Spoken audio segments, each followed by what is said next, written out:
Friends, ஒரு AB சீரீஸோட 4th term கொடுத்துட்டாங்க 15. நம்மள என்ன கேட்குறாங்க, அந்த ஏபி சீரீஸோட ஃபர்ஸ்ட் 7 டேர்ம்ஸோட சம் எவ்வளோ, இதுதான் கொஷின்.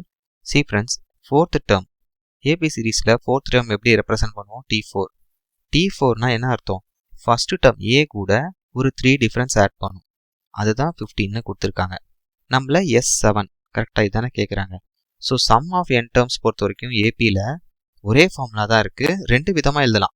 ஒன்று வந்து n/2 இன்டூ a + lன்னு எழுதலாம். இதே கொஞ்சம் எக்ஸ்பேண்ட் பண்ணால் எப்படி எழுதலாம், n/2 இன்டூ 2a. அந்த எல்லுக்கு வந்து ஒரு எக்ஸ்பேன்ஷன் இருக்கும், அதை அரைவ் பண்ணோம்னா இந்த ஃபார்மேட்டில் எழுதலாம். So 2a + n - 1 into d.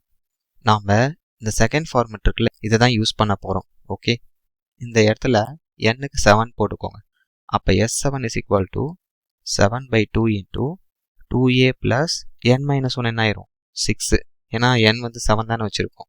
6 into d. So உள்ள ப்ராக்கெட்டில் 2a 16 இருக்குல்ல, ஒரு 2 காமனாக எடுக்கலாம். காமனாக எடுக்கிறப்ப என்னவா மாறிடும், a + 3d மாறிடும். அப்போ இந்த 2 கேன்சல் ஆயிரும்.